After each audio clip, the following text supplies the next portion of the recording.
Muy buenas noches, amigos oyentes, televidentes, internautas. Bienvenidos a Ecuador TV. Esto es Un Café con JJ. Hoy nuestro invitado es el doctor Galo Cabanilla Guerra, canciller de la Universidad Tecnológica Empresarial, presidente del MBTU Business School en Miami y Madrid, presidente ejecutivo del holding empresarial Grupo Cabanilla, presidente del Consejo de Administración Plataforma Piensa Ecuador, docente universitario, conferencista, autor de libros y en algún momento también hizo política. Con Galo Cabanilla hablaremos en un primer bloque de un probable nacimiento de una nueva Venezuela, si es que se puede decir esto, y en el segundo bloque también abordaremos el tema de la Agenda Guayaquil 2030 que prepara la UTEC. Gracias, Galo, por estar aquí. Muchas gracias, Jimmy. ¿Qué tal si comenzamos con Venezuela? En realidad se están dando las cosas para que en Venezuela se comience a respirar democracia, aun cuando todavía en este proceso de transición hay chavistas extremos, por decirlo de alguna manera, como Diosdado Cabello, como Padrino. ¿Es posible en ese entorno, Galo? Es parte del proceso de transición.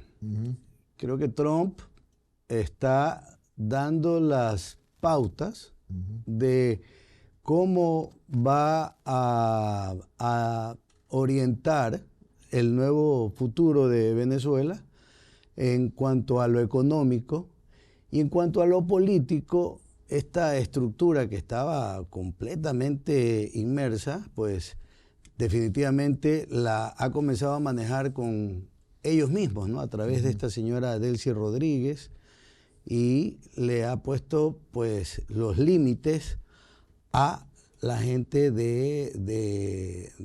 como Diosdado Cabello, claro, como este señor Rodríguez, etcétera, para que ellos pues comiencen a darle la facilidad y la gobernabilidad. Mire, Jimmy, que el fin de semana ya fue el señor McNamara para reabrir la embajada de los Estados Unidos en Venezuela.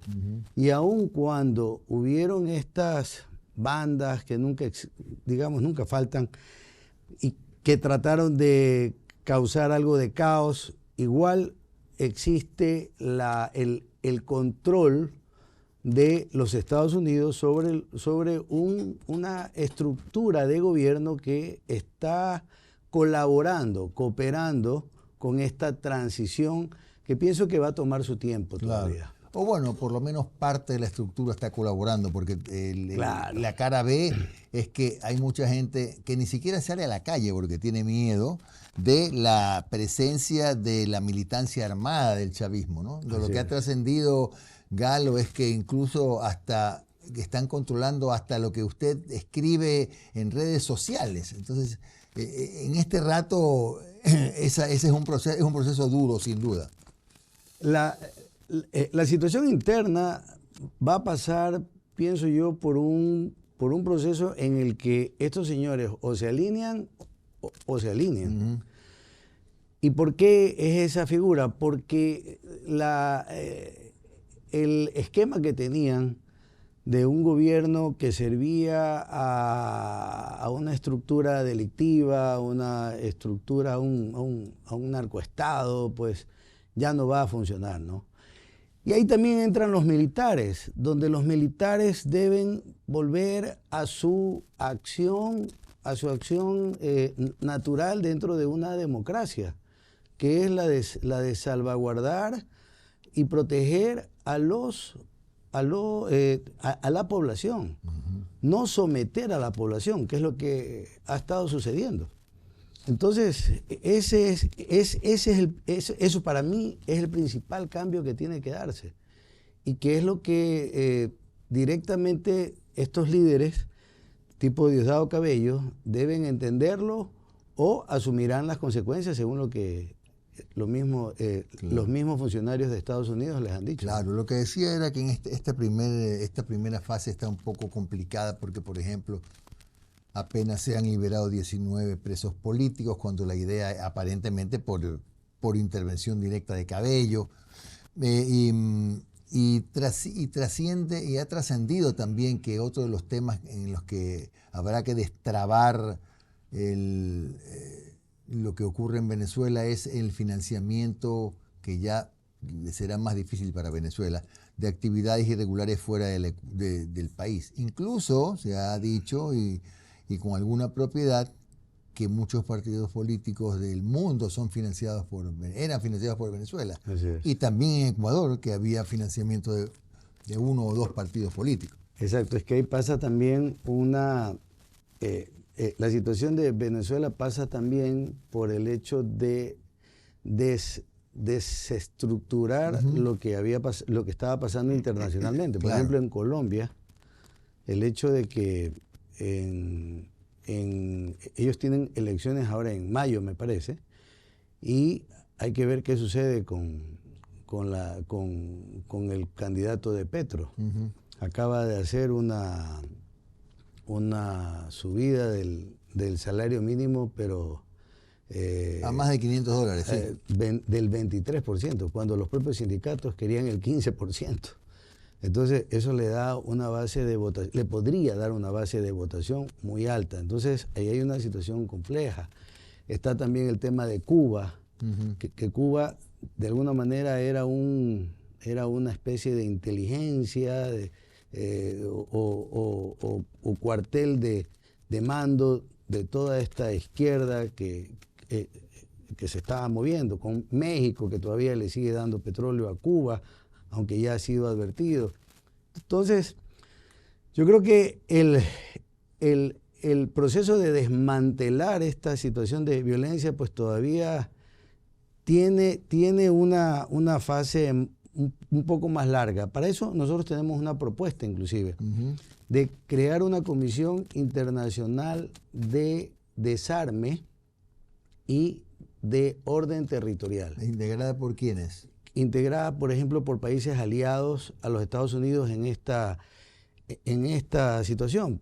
Entre ellos está Ecuador, puede estar El Salvador, de Nayib Bukele, para efectos de que inclusive ya no sea solo Estados Unidos el que esté manejando este proceso de cambio, sino que sea también ya una estructura de orden internacional la que vaya apoyando el cambio. Porque el problema está en las armas, está en la guerra, en la contienda esta que existe para el proceso de cambios. Mientras existan los mismos gobernando, no va a pasar nada. Tiene que haber el proceso de cambio. Y ese proceso, pues, tiene que tomar un tiempo, y eso no va con los tiempos de Estados Unidos, porque recuerde usted también que Trump tiene sus tiempos internamente. Él tiene las elecciones en noviembre y él mismo advirtió que necesita ganar esas elecciones porque si no puede entrar a un impeachment. Claro. Entonces, está buscando tener resultados económicos internamente.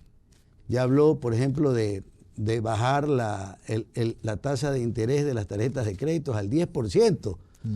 Ahí los quiero escuchar yo a algunos que dicen que las tasas de interés no se ponen por decreto. ¿Se acuerda usted que aquí claramente. muchos economistas liberales dicen que las tasas de interés no se ponen por decreto, que las pone el mercado, que no sé qué? Bueno, pues ya ahora el presidente del país con la economía más libre del mercado, por decirlo así, pues está diciendo pues que las tarjetas de crédito no pueden tener más del 10%. En todo caso, los tiempos de Trump también deben tomarse en cuenta desde el punto de vista de la política interna de los Estados Unidos. Entonces, hay una serie de factores ahí que están jugando y que yo creo que esta comisión es una propuesta, pues, simplemente para analizarse, podría ser conveniente para que el proceso venezolano continúe y puede ser tomada, lógicamente, por un organismo internacional, tipo ALADI, tipo ya estos organismos que son continentales, para que pueda continuar el proceso de Venezuela. Una comisión de desarme que apuntaría a que entreguen las armas las milicias chavistas, ¿verdad?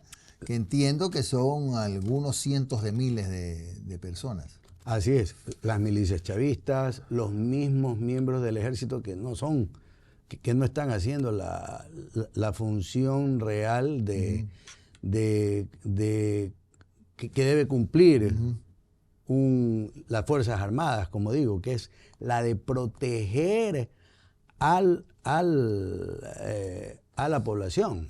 Ya, lo único, bueno, pero estaría claro, por lo menos para mí, que para que estas cosas pasen con la menor cantidad de obstáculos posibles, la gente tiene que ver en Venezuela, tiene que percibir cosas buenas, ¿no? Por ejemplo, que empiece a entrar plata del petróleo a alimentar la economía, que empiecen a bajar los precios en los mercados, que es un proceso, ¿no?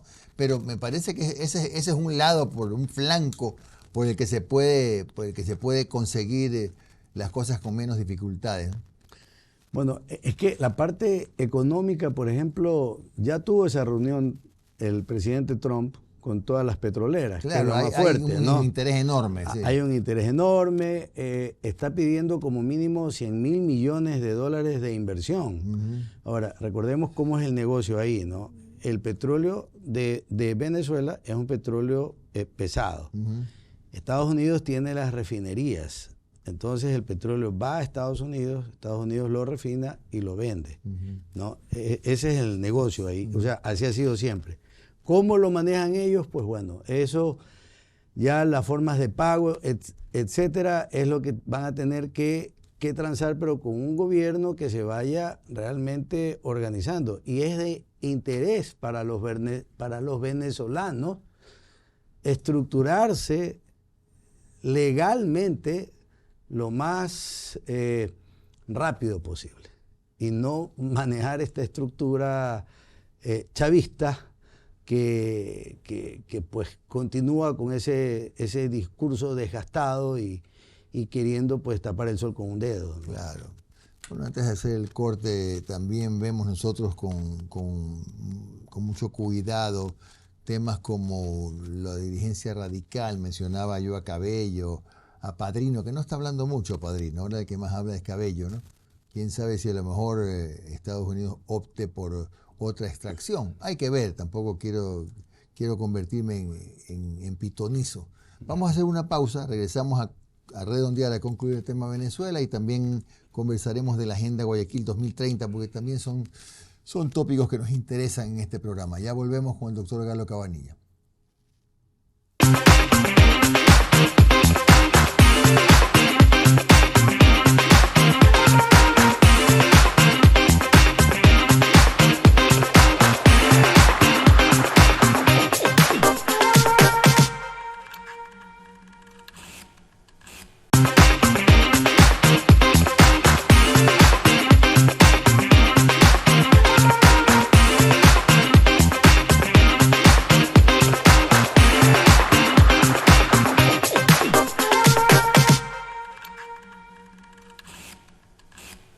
Estamos de vuelta con el doctor Galo Cabanilla Guerra. Él es canciller de la Universidad Tecnológica Empresarial, también presidente del MBTU Business School de Miami y Madrid, presidente del holding Grupo Cabanilla, presidente del Consejo de Administración Plataforma Piensa Ecuador, docente universitario, conferencista y autor de libros también.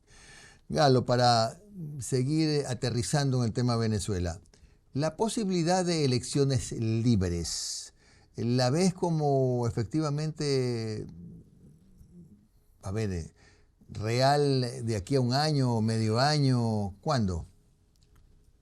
Eso es un proceso porque hubo unas elecciones en donde pues ganó don Edmundo González sí, y doña María Corina Machado. Luego de eso está el proceso propio de la sucesión, luego de Maduro. Entonces creo que van a tener que pasar algunas cosas en Venezuela para que puedan legitimarse nuevas elecciones y que efectivamente sean a largo plazo y le den estabilidad a Venezuela. Ojalá eso pueda ser en un año o antes de eso, pero lo importante sería el proceso que se siga, para que sea legal y legítimo, ¿no? Claro, o sea, más que la sucesión y que asuma Edmundo González, lo ves más complejo, sería una elección nueva, ¿no? Porque para que asuma González, primero tienen que declarar nulo el escrutinio de la elección pasada. No es tan sencillo, ¿no? Así es, no es tan sencillo. Entiendo que va a haber una reunión de la señora Machado con el presidente Trump en esta semana. Veremos qué sale de esa reunión y a partir de aquello el proceso continuará, pero creo que también va a tener mucho que ver en el debilitamiento de estas fuerzas o de esta ofensiva interna que existe en Venezuela, lo que pase con Cuba. No, eso va a tener mucho que ver. Claro, bueno, ahora mencionas Cuba, Galo, porque de carambola Cuba está, entre comillas, damnificada por la ocupación o por la extracción de Maduro, puesto que esos 100.000 barriles diarios de petróleo que le llegaban de Venezuela ya no le van a llegar. Consecuentemente, los que hemos visto de cerca, o por lo menos nos hemos informado bien de la situación de Cuba, es inmanejable sin por lo menos ese poquito de petróleo que recibía todos los meses, ¿no? El otro que le mandaba petróleo era México. México le sigue mandando petróleo. Ya le envió, ayer creo que le había llegado el último mensaje petrolero, pero definitivamente hay un mensaje claro a México de que ya no puede seguirle enviando ningún tipo de ayuda, porque no era solamente el petróleo, sino también el pago por los servicios profesionales de los médicos cubanos, que en el sistema de ellos era no el pago al médico, sino el pago al gobierno. Entonces, ahí había también una ayuda. Entonces, hay una serie de... el sistema cubano se vuelve totalmente insostenible. Así es, ya es inviable, sí, parece que sí. Es inviable y ahí, por ejemplo, existe una situación en los Estados Unidos, en la Florida, ¿no? De una fuerza de cubanos que ya que tienen muchos años, que tienen mucha influencia, no solamente en la Florida, sino en todos los Estados Unidos, y que pues ven a la isla también como un espacio en donde pueden ellos pueden pues recuperarla, Claro. No solamente por la parte sentimental, sino en la parte económica. Para lo cual habría que invertir esos 100 millones de dólares porque Cuba es un verdadero desastre. Así es, lamentablemente. No solamente la isla, sino las personas, lamentablemente las han destruido. En una situación muy mala. Bueno, pasemos de Venezuela a Ecuador. La Universidad Tecnológica está preparando algo que me llamó la atención positivamente, que es la llamada Agenda Guayaquil 2030. O sea, ustedes van a hacer una agenda que Guayaquil no tiene. Nosotros hicimos una convocatoria, sí, efectivamente, una convocatoria a las instituciones de Guayaquil, a los gremios, a las personas en general, para que salgamos del discurso y vayamos a los hechos, a los proyectos que realmente necesita Guayaquil. Y mediante una metodología propusimos ejes de desarrollo de una ciudad y hemos propuesto un modelo de ciudad. Es una propuesta de modelo de ciudad, inclusive basada en uno de los argumentos, está basado en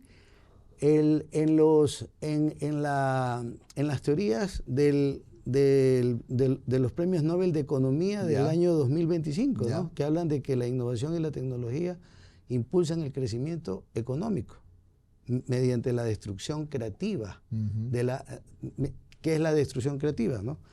Nosotros compramos un celular, ese celular, pues viene un celular con mucha mayor tecnología, entonces pues ese celular ya lo descartamos y compramos el otro. Entonces hay una dinámica económica, eso es la destrucción creativa, ¿no? Entonces, hemos trabajado al principio, soy honesto, ¿no? Fue un poco...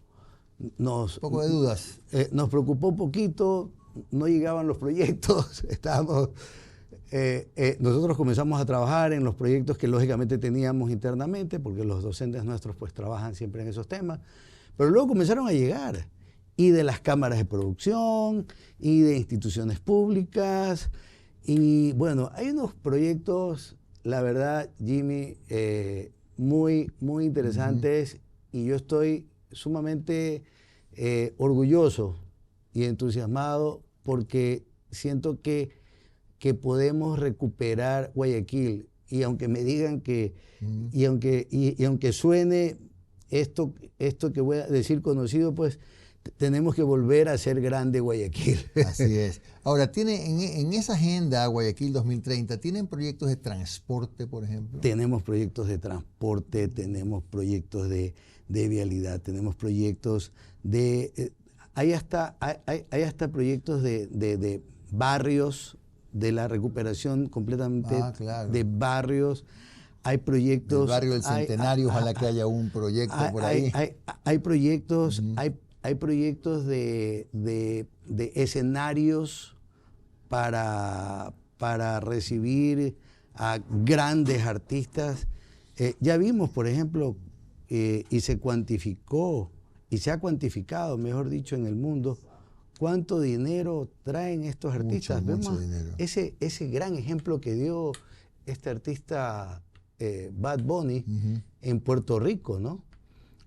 Cómo levantó la economía de su país cuando dijo, no, yo no voy a los Estados Unidos, por las razones que sean, no nos vamos a poner en ese análisis, sino exclusivamente a lo que hizo. Y cuántos millones de dólares hizo ingresar, cómo le elevó el Producto Interno Bruto a Puerto Rico, solamente atrayendo a la gente a sus conciertos. ¿Y cómo van a presentar ustedes los proyectos? ¿Va a haber una feria? ¿Va a haber una exposición? La idea es... ¿Foros? Sí, la idea es la siguiente. La idea es el 5, ¿no? Y aprovecho para hacerte una invitación formal acá, y me gustaría que lo veas, que analices, que ojees el tema, que formes parte del equipo, porque en realidad la idea es que todos los guayaquileños y el Ecuador, o sea, nos hagamos parte de esta agenda, porque esta agenda es un aporte de la universidad a Guayaquil, al Ecuador, no es más. El 5 de febrero vamos a celebrar el aniversario de la universidad. Ahí la rectora de la universidad, la doctora Mara Cabanilla, va a presentar la agenda. Va a haber una feria visual realmente, para que... Pues, de cada proyecto, ¿no? Exactamente, de los proyectos. Luego de eso se va a hacer unos foros más explicativos, y vamos a llegar a tener un portafolio de inversiones que Guayaquil no tiene. ¿Pero la agenda se la van a entregar al municipio o va a ser...? Sí, claro. Ya. No, es que, las iniciativas, ¿no? es que lógico, tenemos que entregársela al municipio, se lo vamos a entregar al gobierno nacional, se lo vamos a entregar... Es un aporte que la universidad está haciendo al país. Sin embargo, no queremos quedarnos en lo que siempre se dice, porque cuando yo hablaba de esta agenda, todo el mundo me decía, ya, está bien, pero como siempre, ¿no? Quedan en papel. Entonces, a mí honestamente me taladraba esa idea en la cabeza, y yo decía, no puede ser. Vamos a seguir un paso más adelante. Entonces, vamos a hacer el portafolio de inversiones con expertos financieros que los tiene la UTEC, con empresarios, etcétera, que la UTEC, pues, lógicamente van siempre a la UTEC, con los docentes que son pues esos mismos empresarios, estos mismos expertos, y vamos a llegar hasta el punto de presentar ese portafolio de inversiones ya de una manera técnica, y luego llegar a una rueda de negocios para invitar a inversionistas para que participen. No hay ningún interés de parte nuestro, por si acaso, en ese tema. Exclusivamente incluso la fecha es atemporal con la política, si te das cuenta, es 2030. Claro. No hay ninguna elección ni nada, por si acaso. Lo que nosotros queremos es que Guayaquil vuelva a ser grande. Tenemos que recuperar Guayaquil. Los guayaquileños no podemos seguir saliéndonos de Guayaquil. ¿A dónde vamos a ir? Si Guayaquil es nuestro Guayaquil. Y tenemos que recuperar nuestras costumbres, nuestros hábitos, digamos, todo lo que a nosotros siempre nos ha enorgullecido. Y tenemos que hacerlo aquí, en nuestra ciudad. Bien, muchas gracias al doctor Galo Cabanilla Guerra. Estaremos atentos a ese evento que será, pues, sin duda, de gran interés para los guayaquileños, la Agenda Guayaquil 2030. Con ustedes, amigos, gracias por habernos acompañado. Mañana volveremos a las 22 horas en Ecuador TV. Hasta entonces y que tengan un buen descanso.